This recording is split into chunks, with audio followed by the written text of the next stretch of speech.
dia yang mempelajari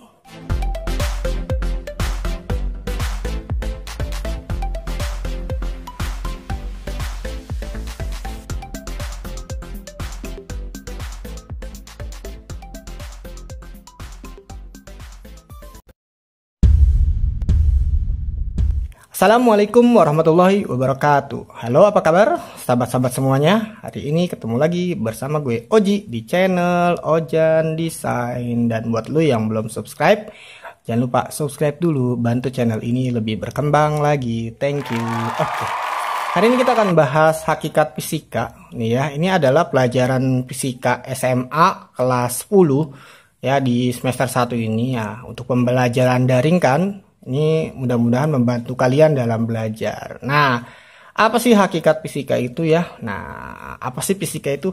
Yuk, kita lihat. Check it out. Nah, fisika. Fisika ini adalah bagian dari sains. Nah, kita tahu sains itu kalau dalam bahasa Indonesia sains ya.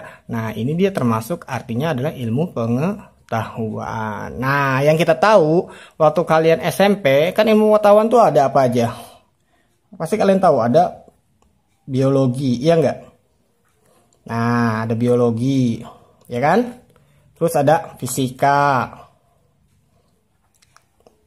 Karena kalian di SMP itu hanya IPA, ya kan? Ilmu pengetahuan alam, tapi di situ terdapat ilmu pengetahuan tuh ya biologi, fisika, terakhir ada kimia. Nah, kalau misalkan MIPA kayak jurusan kalian, berarti itu ada matematikanya, matematika dan IPA begitu. Jadi kita tahu fisika ini di bagian dari sains, dan sains itu artinya ilmu pengetahuan. Nah, ilmu pengetahuan itu ada 3, biologi, fisika, kimia. Nah, ini termasuknya ilmu pengetahuan alam gitu ya. Nah, tentang alam. Nah, kalau fisika sendiri apa sih gitu ya? Nah, fisika sendiri ini adalah ilmu dia yang mempelajari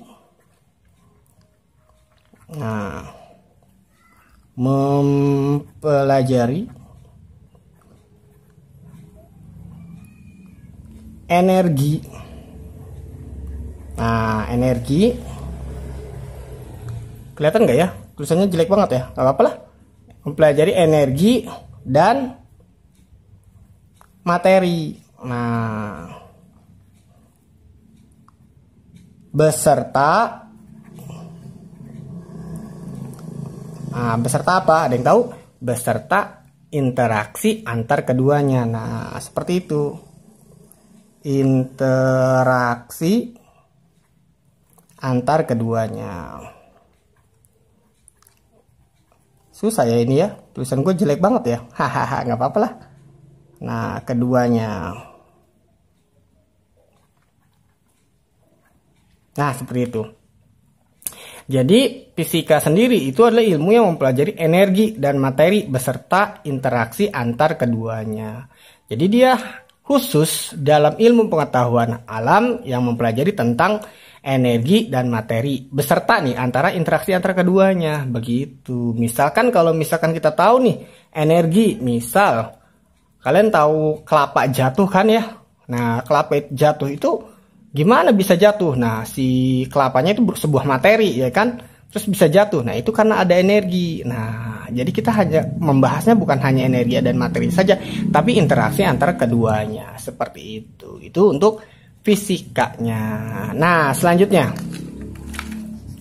Nah, bagaimana sih orang-orang fisika itu ya karirnya gitu ya? Kalau kalian mempelajari fisika lebih jauh atau lebih luas, nanti kalian misalkan kuliahnya ingin mengambil fisika. Nah, ada karir-karir orang menjadi fisika. Yang pertama, yang pasti orang fisika itu akan jadi ilmuwan ya.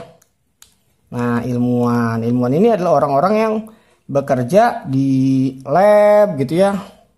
Ataupun di LIPI lah, kalau kalian tahu LIPI itu lembaga ilmu pengetahuan gitu ya Indonesia, makanya disebut LIPI. Itu jadi ilmu pengetahuan pusat ilmu pengetahuan di LIPI itu yang meneliti tentang segalanya yang ada di alam ini gitu. Kedua, karirnya bisa jadi astronomi, iya nggak? Astronom ya, astronom. Nah, Astronomi ini yang perbintangan, jadi dia membahas tentang ilmu-ilmu perbintangan gitu. Itu dari orang-orang fisika. Kemudian apalagi? Bisa juga jadi guru, ya guru fisika pastinya. Nah itu kalau kalian mau ngambil ke pendidikan. Nah ini adalah karir-karir dari fisika. Ada dan lain-lain banyak sih. Misalkan ya contoh di teknik kan ada teknik fisika. Terus kemudian atau kalian pengobatan bisa juga nanti dalam hitungan fisikanya seperti itu. Nah setelah kalian tahu karir-karir fisika, nah kita harus tahu juga nih hakikat fisika.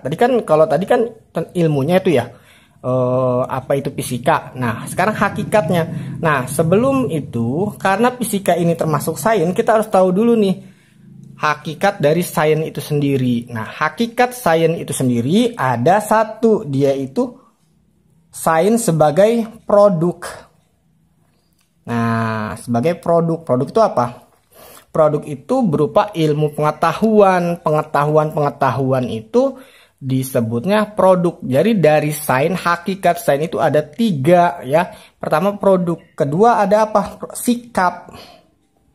Sikap ini alias cara berpikir. Jadi hakikat sains itu bisa dilihat dari sikap seseorang tersebut dalam sikap sainsnya. Nanti akan kita bahas si sains ini produknya apa, sikapnya seperti apa, bagaimana orang-orang yang sebagai ilmuwan atau yang mempelajari tentang fisika ataupun sains, dia akan memiliki sikap seperti apa.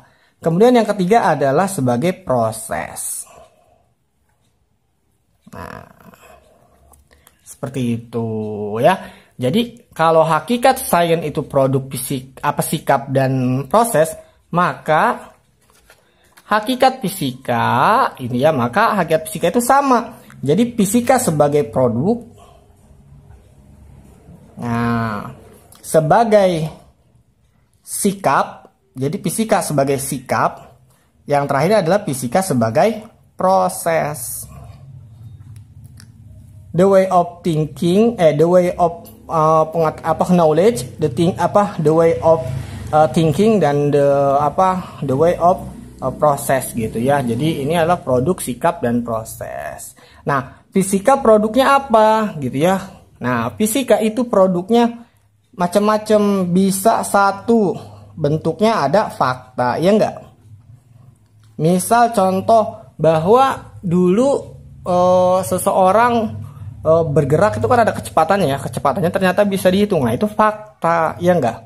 Kemudian ada apa lagi selain fakta? Konsep. Nah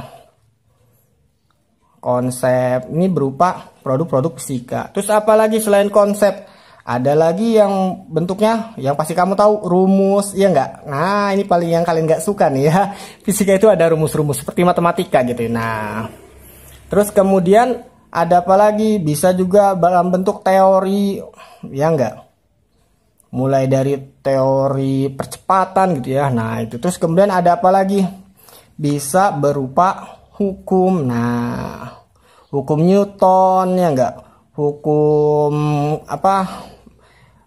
gerak melingkar gitu kan banyak. Nah ya tuh. Nah ini adalah fisika sebagai produk. Terus hakikat fisika sebagai sikap. Nah sikap di sini ada apa aja? Sikapnya pertama adalah pengamatan yang tajam. Jadi pengamat yang tajam.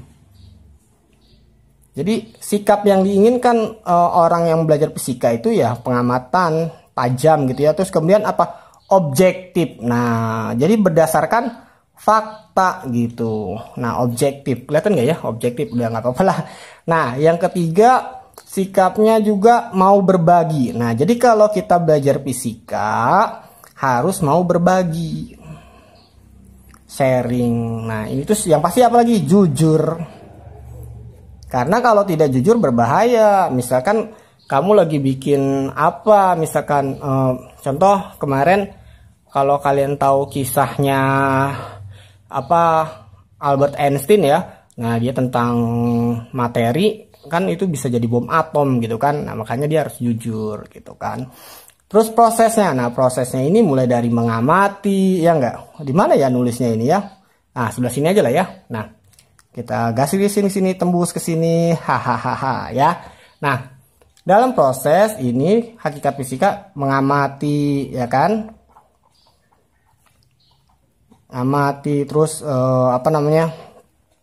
proses, habis mengamati bisa juga sebagai dia publikasi, ya enggak? Nah, prosesnya dia maksudnya presentasi gitu kan.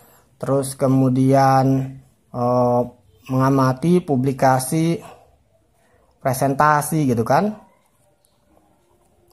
Nah ini adalah hakikat fisika. Jadi hakikat fisika itu ada 3, produk, sikap, dan proses. Seperti itu. Selanjutnya, nah dalam ilmu fisika itu kan tadi ada produknya tuh, bisa rumus, ya enggak, bisa dalam bentuk fakta. Nah, fakta atau rumus-rumus atau konsep-konsep dalam ilmu pengetahuan, terutama fisika, maka dibutuhkan metode untuk mengakuinya atau proses ilmiah untuk mendapatkan hal tersebut.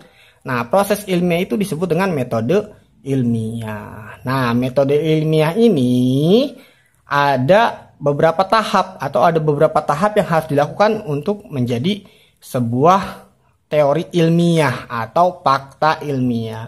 Apa saja dalam metode ilmiah? Pertama yang harus kita lakukan adalah mengamati atau pengamatan, atau biasa disebut dengan observasi. Observasi. Nah, observasi itu artinya pengamatan. Ini pakai R ya. Jadi observasi itu pengamatan. Misalkan kita mengamati satu hal kejadian alam. Nah, itu disebut dengan observasi. Setelah kita tahu observasi, kita cari tahu nih, kita rumuskan masalah tersebut. Misalkan observasi ini ada masalah dalam suatu kejadian. Nah, maka diharuskan kita merumuskan itu. Setelah kita observasi kan kita menemukan masalah tuh. Maka masalah itu kita rumuskan. Merumuskan masalah. Setelah merumuskan masalah, kita ada masalah kan? Nah, maka masalah yang sudah kita rumuskan, kita cari informasinya dulu. Informasi ini adalah untuk mencari tahu masalah tersebut, ya kan? Nah, informasi ini kita sudah dapatkan, maka kita tebak, bukan tebak apa ya, kita menduga, disebut dengan hipotesis.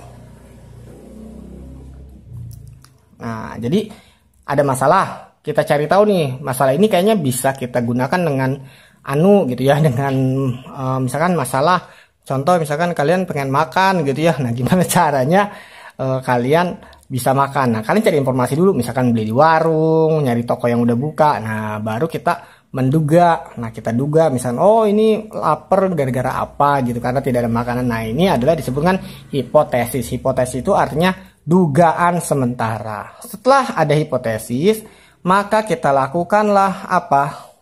Percobaan, atau biasa disebut dengan eksperimen. Nah, setelah percobaan atau eksperimen, hasilnya kan ada tuh dari percobaan itu. Maka hasil yang kita buat, kita olah. Jadi kita analisis. Jadi prosesnya adalah menganalisis data. Jadi data yang tadi kita dapatkan dari percobaan itu kita analisis. Setelah dianalisis datanya, baru kita menarik kesimpulan. Hasil dari data kita itu kita tarik kesimpulannya apa? Kesimpulan. Nah, jelek ya, nggak apa-apa lah ya.